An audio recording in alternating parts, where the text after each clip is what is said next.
नमस्कार दोस्तों। तो आज हम एक ऐसे टॉपिक के बारे में बात करेंगे जिसको सुनकर आपको शायद हैरानी भी हो सकती है और आप थोड़ा सा सरप्राइज्ड भी हो सकते हैं। तो जी हाँ, आज हम बात करेंगे कुछ ब्लड प्रेशर का इफ़ेक्ट क्या है आपकी सेक्सुअल वेलनेस के ऊपर, या साफ शब्दों में या आम शब्दों में कहें तो ब्लड प्रेशर कैसे आपकी मर्दाना शक्ति को अफेक्ट करता है। तो हाँ दोस्तों, ये सुनकर बड़ा अचंभा हो रहा होगा कि ब्लड प्रेशर के मरीज को भी सेक्सुअल प्रॉब्लम कैसे हो सकती है। तो पहले तो हम ये डिस्कस करेंगे कि ब्लड प्रेशर, जैसे कि आप जानते हैं कि बहुत ही कॉमन प्रॉब्लम है। तो हर 10 में से 3 या 4 लोगों को ये प्रॉब्लम पाई जाती है, और एज फैक्टर जैसे 40, 45, 50 एंड स्ट्रेस से ये प्रॉब्लम उन 10 में से 7 लोगों को भी हो जाती है। तो कैसे इस ब्लड प्रेशर से आपकी मर्दाना ताकत अफेक्ट करती है, आइए उस पर हम डिस्कस करते हैं।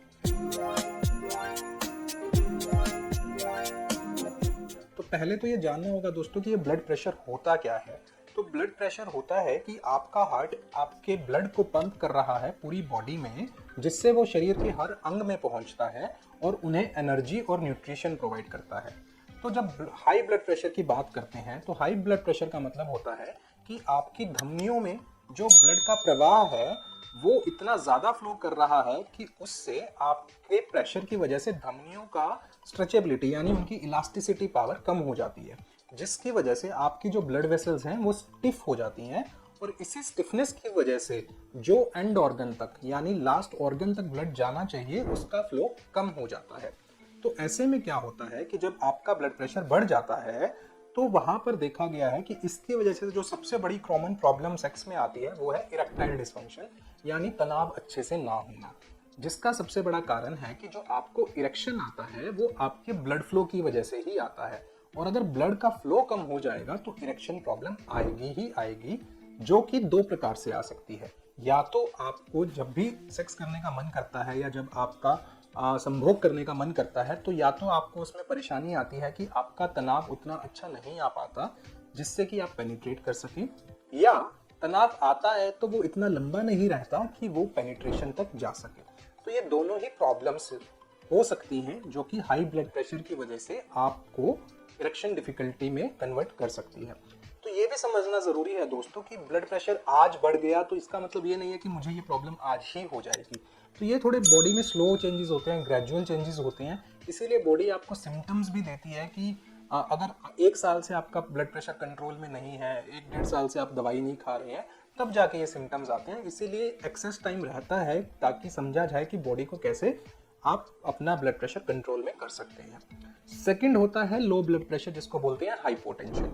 अब लो ब्लड प्रेशर में क्या होता है, जैसे कि नाम ही बताता है कि खून का फ्लो इतना कम हो जाता है एंड कि वो एंड ऑर्गन तक पहुंच नहीं पा रहा है। तो हाइपरटेंशन में तो ये था कि रिसाव कम हो गया, खून का बहाव कम हो गया, क्योंकि धमनियों की स्टिफनेस की वजह से वहां पे ब्लड का प्रवाह कम हो गया। पर यहाँ पे हार्ट का ब्लड फ्लो या पुशिंग फोर्स ही इतना कम है कि वो एंड ऑर्गन तक आपके ब्लड भेज ही नहीं रहा है, जिसकी वजह से क्या होगा कि जिसको लो ब्लड प्रेशर रहेगा उसे हमेशा एनर्जी की कमी महसूस रहेगी, मतलब कि वो हमेशा थका थका महसूस करेगा। तो जब वो हमेशा थका थका महसूस करेगा तो हो सकता है कि उसके एंड ऑर्गन्स तक या उसके अंडकोश तक खून नहीं जा रहा है, जिसकी वजह से उसकी डिजायर भी कम हो जाएगी और जिसकी वजह से उसका मन भी नहीं करेगा। अब वो आप समझ सकते हैं कि मैं अगर वैसे ही थका हुआ हूं तो मेरा इस चीज में वैसे ही मन नहीं करेगा। तो जब मैं करने की कोशिश भी करूंगा तो अगेन मुझे या तो संभोग करने का मन नहीं करेगा, जिसको हम बोलेंगे कि डिजायर खत्म हो गई है, या हमें फिर से वही इरेक्शन की ट्रबल आ सकती है। तो ये दोनों ही प्रॉब्लम्स इरेक्शन की आ सकती हैं आपके ब्लड प्रेशर से। तो अब उम्मीद करता हूं कि आपको ये समझ में आ गया होगा कि कैसे ब्लड प्रेशर से आपकी मर्दाना ताकत अफेक्ट होती है। तो दोस्तों, इसलिए ब्लड प्रेशर की प्रॉब्लम से आपकी सेक्सुअल वेलनेस तो अफेक्ट होती ही होती है, लेकिन आपको ये भी समझना चाहिए कि हाई ब्लड प्रेशर और लो ब्लड प्रेशर जैसे कि बहुत ज़्यादा धारणा है कि इससे दिल और दिमाग की बीमारी आती है, हार्ट अटैक आता है, स्ट्रोक आता है, पैरालिसिस आता है, लेकिन अगर इसको कंट्रोल नहीं करते हैं तो ये आपकी मर्दाना ताकत को भी अफेक्ट करता है।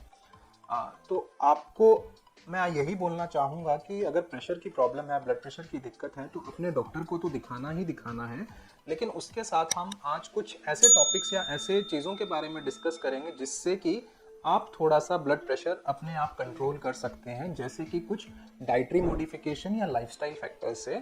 तो आइए चलते हैं, हम उसके बारे में बात करते हैं कि कैसे कुछ फूड आइटम से आप अपना ब्लड प्रेशर कंट्रोल में कर सकते हैं, जिससे आप अपनी मर्दाना पावर को कंट्रोल में कर सकते हैं। तो पहले तो हम समझेंगे कि ब्लड प्रेशर, हाइपरटेंशन जो होता है, कि जब ब्लड प्रेशर बढ़ जाता है तो उसका जो मेन कंपोनेंट होता है वो होता है सोडियम। तो हमें वहाँ पर वैसे कुछ पदार्थ खाने चाहिए जिनमें सोडियम की मात्रा कम होती है, जैसे कि फ्रूट्स, वेजिटेबल्स, सैलेड। डाइट में हमें कुछ चीज़ें अवॉइड करनी चाहिए जिनमें सोडियम की मात्रा ज़्यादा होती है। For example processed food, for example तला फला खाना।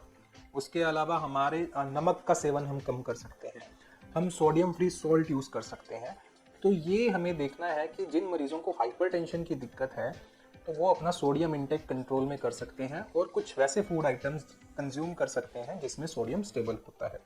सेकंड होता है पोटेशियम। तो पोटेशियम भी इन चीज़ों में कुछ फूड आइटम्स हैं, जैसे कि हो गया पपाया हो गया है, बनाना केला हो गया है, ऑरेंज हो गया है, सिट्रस फ्रूट्स हो गए हैं, तो इनमें पोटेशियम की मात्रा ज़्यादा रहती है। कोकोनट वाटर हो गया है, नारियल पानी हो गया है। तो पोटेशियम को कंट्रोल करने से भी आपका जो ये हाई ब्लड प्रेशर का कंपोनेंट है ये कंट्रोल में किया जा सकता है। नेक्स्ट है लो ब्लड प्रेशर यानी हाइपोटेंशन। तो आपने देखा होगा कि हाइपोटेंशन के लिए हम देखते हैं कि उसे चक्कर आकर गिर गया, उसका बीपी कम हो गया है, उसे लोग नींबू चीनी का घोल पिलाते हैं, नमक घोल के पिलाते हैं। जी हाँ, तो ये कुछ हद तक ठीक है, लेकिन आपको समझना चाहिए कि इसके अलावा सबसे बड़ा रीज़न जो होता है हाइपोटेंशन का होता है डिहाइड्रेशन, मीन्स कि आपके शरीर में पानी की कमी है। तो ये ध्यान रखिए कि जो मरीज काफ़ी ज़्यादा सीवियर वर्क करते हैं, पसीना खूब बहाते हैं, बहुत ज़्यादा वर्कलोड प्रेशर ज़्यादा रहता है, तो वो अपना हाइड्रेशन चेक करते हैं, मतलब कि रेगुलर टाइम पे थोड़ा थोड़ा पानी पीते रहें। उसके साथ साथ आपके फूड रिच होते हैं एंटीऑक्सीडेंट्स, जैसे कि आपके ओमेगा 3 फैटी एसिड्स हो गए, जैसे कि आपके फ्रूट्स हो गए, जैसे कि आपके मल्टीविटामिन्स हो गए। तो ये एंटीऑक्सीडेंट्स क्या करते हैं, ये आपकी फ्री रेडिकल डैमेज हटाते हैं, जिसकी वजह से आपकी जो ब्लड वेसल्स हैं, जो धमनियां हैं, वो ठीक रहती हैं और आपको ये ब्लड प्रेशर की प्रॉब्लम आने से रुकती है।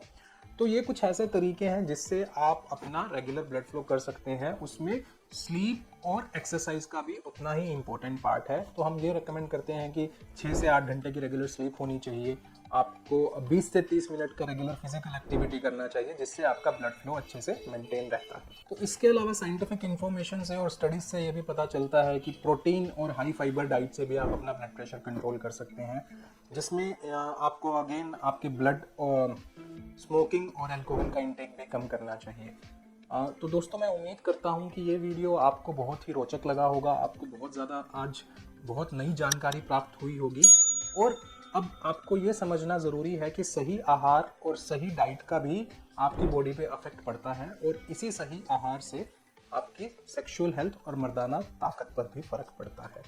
तो दोस्तों, अगर ये वीडियो आपको अच्छा लगा और आपका कोई इसके प्रति कोई कमेंट है या आपका कोई फीडबैक है या इसमें आप कुछ और क्वेश्चन पूछना चाहते हैं, तो कमेंट बॉक्स में ज़रूर लिखिए और मुझसे अपने सवाल पूछिएगा।